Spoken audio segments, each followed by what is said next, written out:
Hello everybody. First of all, let me apologise for not being able to give this presentation in person. I'm actually in the UK at the moment.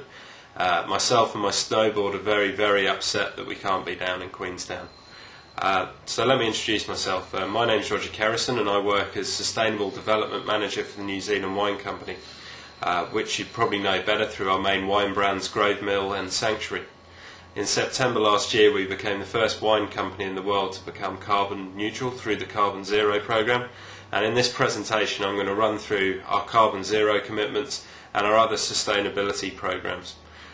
Basically we'll run through why we did what we did and positioned ourselves where we did environmentally, what the drivers were behind this positioning, and what we did, what we continue to do environmentally, and what exactly is involved from a participant's perspective in carboNZero. And then I'll just quickly run through the business benefits of carboNZero that we've found, and also what our next steps are as a sustainable company in New Zealand. So I hope you enjoy. As mentioned previously, we have a number of brands under the NZAX listed New Zealand Wine Company. These brands are built around New Zealand's philosophy of producing riches from a clean green land. On our winery site in Marlborough we have developed a native wetland. The inhabitants of this wetland have literally jumped onto our wine labels. Grove Mill's icon is the southern bellfrog and Sanctuary's label features the pakeko and the dragonfly.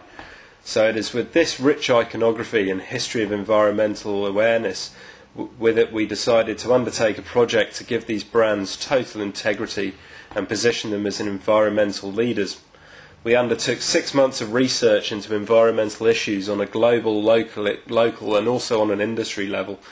We evaluated the programs and tools available and also focused heavily on what our main export markets were requiring.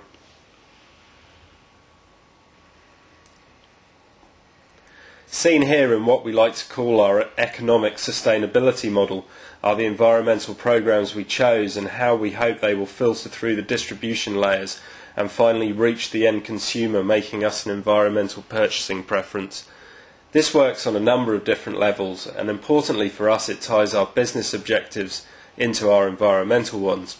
It also shows that although carboNZero is a driving force for us, there is a need for other environmental programs to provide us with a sound basis to manage our sustainability footprint. We selected 5 environmental programs to help us try and achieve this. Firstly, we have Sustainable Wine Growing New Zealand, which is an industry-specific environmental program. This allows us to manage our everyday environmental impacts of wine growing and wine making, and our company Vineyards and Winery are accredited under the program. We then have Green Globe 21, which allows us to benchmark our environmental performance, and when run alongside Enviromark, will also give us structured environmental management for our company. Sanctuary Habitat Rehabilitation is the next one, and this is the visual representation of our environmental commitments. We have native rehabilitation projects running at our wetland premises and also through our carbon credits in the Marlborough Sounds. And finally we have carboNZero, which is a real driving force for our environmental programs and gives us a real point of difference. So why did we choose carboNZero as a driving force? Well, from extensive research it became patently obvious that climate change was the largest global environmental issue, and since then climate change has gone mainstream thanks to Al Gore's Inconvenient Truth and the Stern Report. We also identified food miles as a risk to large export markets, especially in the UK. As we see on almost a monthly basis, there is a perception amongst mainstream UK media that purchasing New Zealand products is a large climate change impact. So measuring our carbon footprint has allowed us to take the high ground and will hopefully allow us eventually to prove our carbon competitiveness. After all, New Zealand is a particularly fecund land. And finally, carboNZero certification brings integrity to our brand architecture, and that brand architecture also applies to New Zealand as well. Since we launched carboNZero, the bold statements of UK retailers in regards to issues on carbon has put us in a prime position to become a purchasing preference. Although that said, as climate change is now mainstream, there is more emphasis on supermarkets to get their carbon commitments 100% correct, an issue which Landcare Research and ourselves are fully aware of. As this statement shows, the world's largest retailers are beginning to look at ways to reduce their carbon footprints.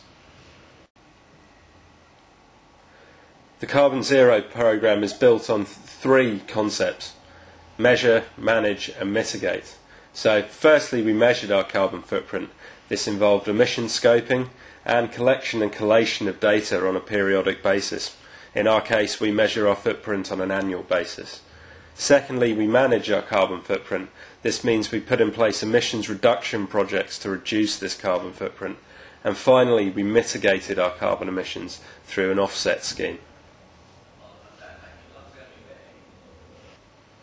So the first part of it is measurement. The measure portion meant we had to scope our emission sources and then measure these emissions. We measured our direct and controllable emission sources as a company.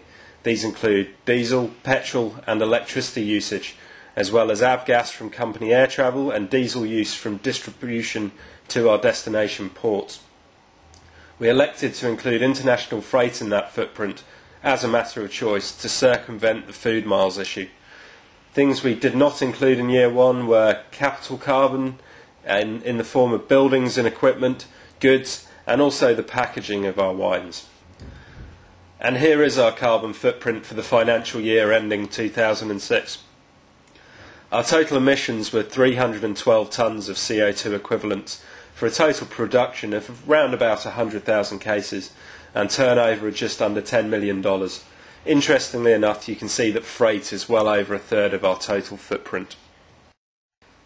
Then we committed to managing down our carbon emissions. So after we measured our footprint, we had to identify areas where we can make these emissions reductions.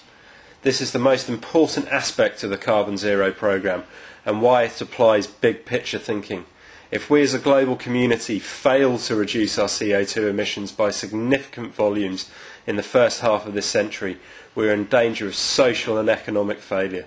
Therefore, to gain certification, all participants must prove that they are making reductions in their CO2 emissions. We put in place some initial capital investment, mainly in the winery, to reduce electricity usage, but we also undertook a packaging redesign project which enables us to fit up to 15% more wine into export containers. Once we have measured and managed down our emissions, we are at a point to mitigate these through offsets. We decided that we wanted to buy credits in an offset project which was relevant to ourselves. So in line with our habitat rehabilitation commitments, we sponsor the regeneration of 100 hectares of native bush in our Marlborough Sounds. So what have the business benefits been from being carboNZero? Well, when we launched carboNZero to a waiting world, myself and Dave Pearce, our chief winemaker and project instigator, were underwhelmed by the response. As mentioned before, climate change is now mainstream, and due to this we have received a number of benefits. These include a plethora of media coverage around the world, increased business with our major UK stakeholder Sainsbury's, and carboNZero has also allowed us to get our foot in the door with a number of other large global retailers.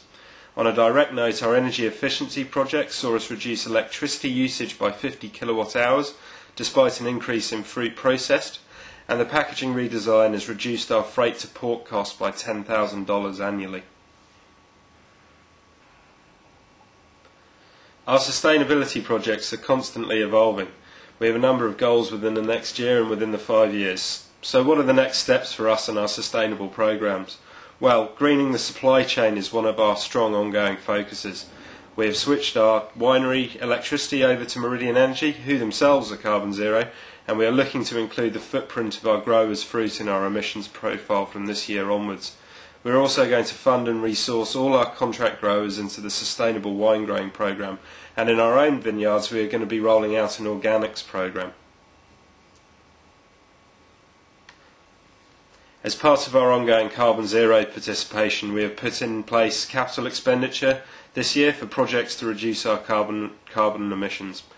And on a more company-wide basis, we are putting in place more structured environmental management systems, which will help us apply a more triple bottom line approach.